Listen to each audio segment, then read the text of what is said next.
The dishonest WNBA referees who had hampered Caitlin Clark's life all year were finally revealed. Who could forget, after all, when she received her 6th technical foul for just striking the stanchion out of annoyance? And certainly it wasn't a singular instance. During the season, she had been the subject of dubious calls, with the officials apparently exposing her without providing a good explanation. Do you recall when she was fined for merely touching the face of an opponent? Or when she shouted in celebration and then a technical foul? But wait, where were these so-called refs when she was half-blinded and still competing in the playoffs after Dejanay Carrington slapped her in the eye? You're right, they were either totally colorblind or gone for lunch. Whatever the reason, it doesn't even matter now because Clark has made it clear, and to be honest, that's plenty. We all know that Caitlin Clark has had an incredible season, but there is one obvious problem that seems to follow her everywhere she goes: a unique whistle that nobody can ignore. Caitlin Clark has been a dominant force this season and is a true powerhouse. With an incredible 3,251 points, she broke records previously held by Kelsey Plum and even Pete Maravich, making her the NCAA's all-time top scorer. Her accomplishments are nothing short of legendary. Clutch, huh? With each game, she's changing the record books. However, the way she's been treated? It's completely ridiculous. At 212, footage. Really, it seems like the referees are using entirely new rules each time she is engaged in a play. Laws that conveniently appear to overlook missed calls and obvious violations. The WNBA's corruption? A triple-double stat line makes it very evident. When it comes to Clark, offenses like landing zone violations and shoulder charges that would have other players penalized right away are just ignored. The referees appear to be too preoccupied with witnessing her break records to take notice of the obvious no calls. This specific whistle treatment significantly alters the outcome of the game, making it more than just a small annoyance. Despite being one of the most gifted players on the court and a playmaker, Caitlin Clark's team is expected to compete fiercely without the same protection that other superstars enjoy. When you think about it, it's really unfortunate. Then there's the entire technical foul problem, which is where the witch hunt really begins. This season, Caitlin Clark has accrued 6 technical fouls. Furthermore, we're not discussing hurling punches or initiating altercations. These technicians, they are simply the outcome of Clark expressing his annoyance. Are you serious? 6 technical fouls for no other reason than she's invincible? A suspension is now only 2 technical fouls away for Clark. 2. For what? Humanity? Is the WNBA attempting to turn her into a martyr because she displayed some emotion on the court? She's not punching people. She is not insulting the referees. She's only being honest, which appears to be punished much more than it ought to be. It's funny how people seem to hold Clark to a totally different standard. Every time she displays any emotion, the referees seem to have a unique radar that goes off.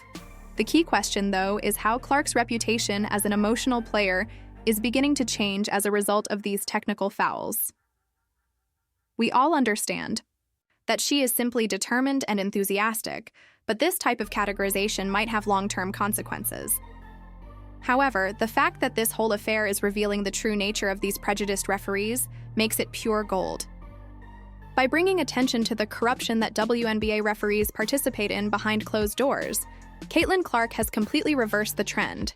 She claims that she was given a technical foul by the referee because she, wait for it, expressed emotion following a contentious call. Isn't that shocking? The worst part is that some referees, specialists, and even fans themselves are aware that something is off. It must be better. It's evident that Clark is receiving unfair treatment overall, and this isn't limited to this one game. The league simply can't seem to get it right, punishing her for expressing annoyance while disregarding obvious fouls that are occurring in front of them. It seems as though the referees are attempting to paint her as the antagonist simply because she is enthusiastic. But don't worry, WNBA. You'll work this out in due time. I hope so, anyway. Scenes 3. You would think that as one of the best players in the WNBA, the officials would provide some protection. However, Caitlin Clark hasn't been receiving that this season. When she's on the floor, it's almost as if the officials have a blind spot. Not only are small calls being missed, but there are also risky and pivotal situations that are being totally disregarded. There is a strong case to be made that Caitlin Clark is the official victim of a perverse, referee-approved grudge. Here's the thing.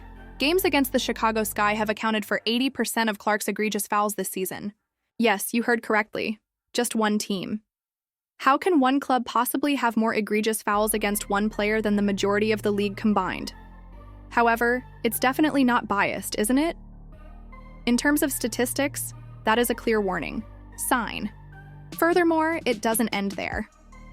Social media fans have been talking about this tendency, with many highlighting the officials' persistent partiality against Clark. It's a pattern rather than a haphazard remark from the peanut gallery. And it's causing some people to take notice. Fans and internet feedback aren't the only sources of this kind of treatment.